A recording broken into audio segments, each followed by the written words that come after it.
Hi, this is Eric Saylors, speech-language pathologist and owner of Expressive Solutions. In this video, I'm going to demonstrate how to display information in a table using a property list with a dictionary. Let's get started by creating a new project. I'll use the shortcut Command-Shift-N. This will be a single view application.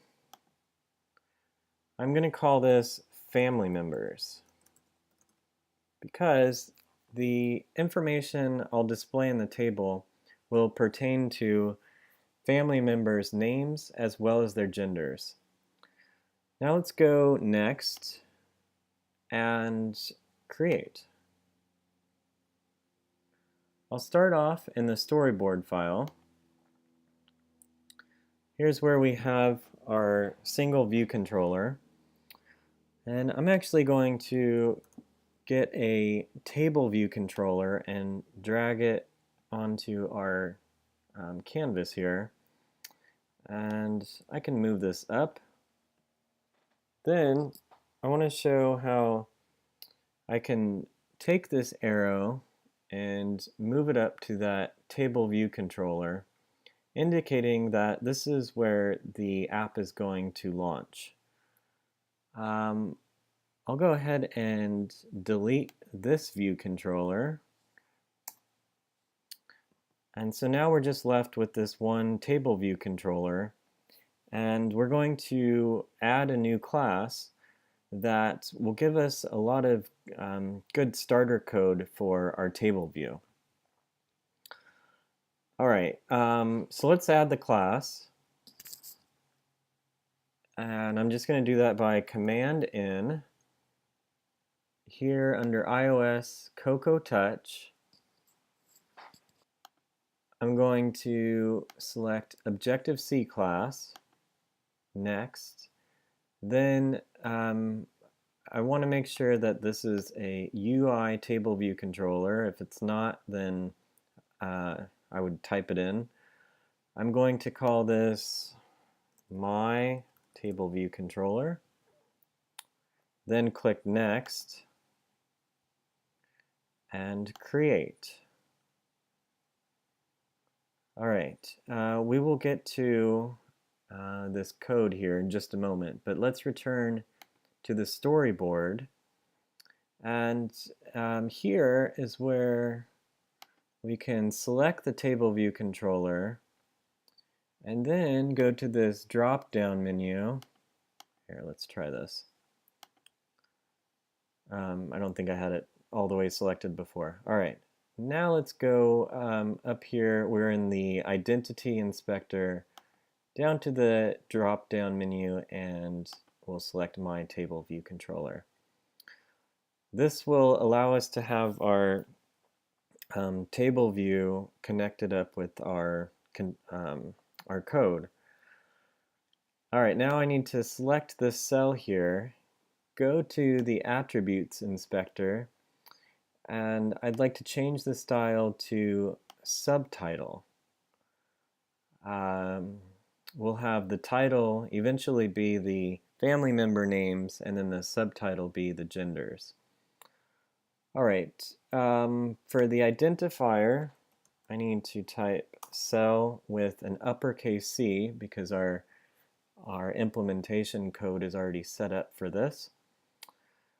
And at this point, we can go over here and take a look at our files.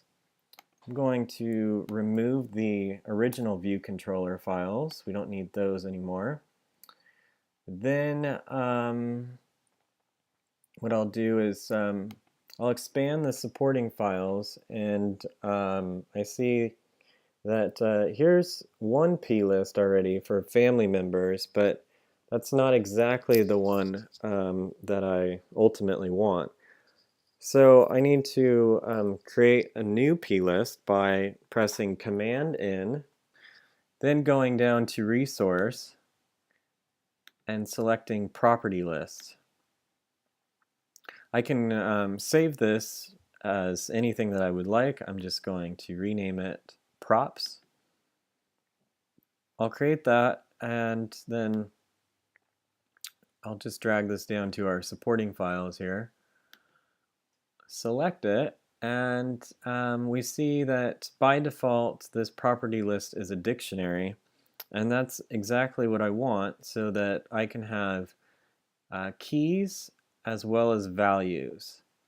The keys are going to be the family members' names, and the values will be the genders.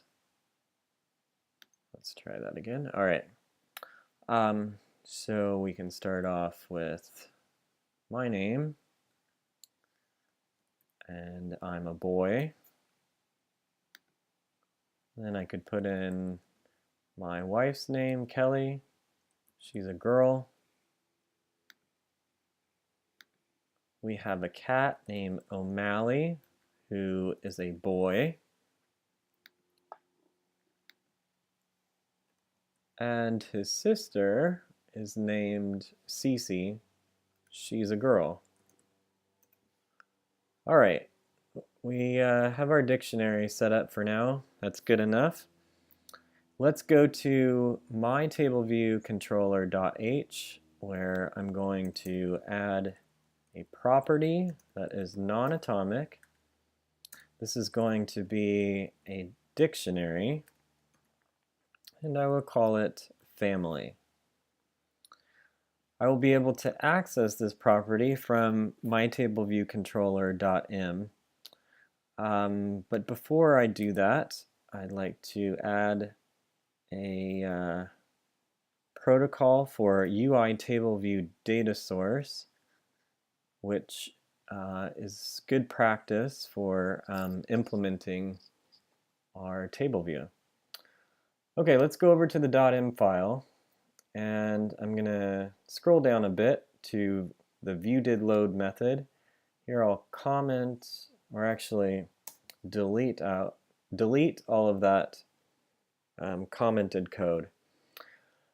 And I will start off with an NS URL. I'll call it URL.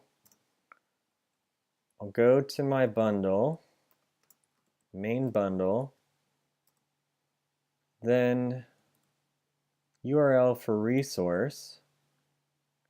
Okay, the name of my property list is props with extension plist.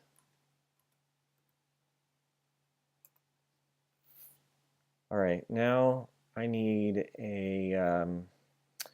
to access my family property. So let's type self family, and remember I created that as a dictionary.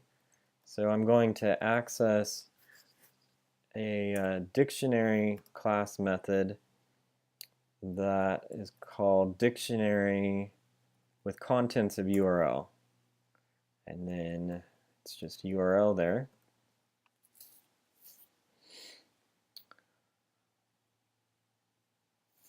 And I believe that's all I need for that method. Okay, let's scroll down here. We see some warnings here in the gutter. I can just delete this text here, and then I need to take note of which method this is. This is for the number of sections in the table view. So this is going to be one section, and then the next method here is for the number of rows in the section. I could say the exact number here, but it's good to actually access our property and then this property called count. So actually I think I called it just family. There we go. All right, now I need to scroll down here to cell for row at index path. These two lines of code here are fine. I need to leave those in there. And then I need to go down and configure the cell. Let me build and run this application so you can see where we are at this point. we should be able to see a table view, but it's not going to have the information that we want displayed. So you see that it just has title and subtitle, but we need to replace all that. So let's return here, and I'm going to set the text label, which would be for the main title in each row of the table, and then access the property text there. And then we have our dictionary, self, family, and we need to get the rows. So that's index path dot row. All right. We also need to do the detail text label. And, oh, I see what's going on here. One thing that I forgot to do was say exactly what's going to be in the row. So here for this property, we need all values, and I'll explain what this means in just a second. Then the index path dot row. Okay, so here we need all keys. Okay, the keys are the family member names, and then the values are the genders. At this point, we should be able to run our app, and we can see the family member names as well as the genders there. All right, well that looks good. I just don't like how the table view is overlapping the status bar. So let's just fix that really quickly. I can jump toward the top here of the implementation file, and I'm going to implement the method prefers status bar hidden. So this is going to return yes because I want the status bar hidden. And there we go. We got just the table view. That concludes this video. I'm Eric Saylors, speech-language pathologist and owner of Expressive Solutions. Thank you for watching.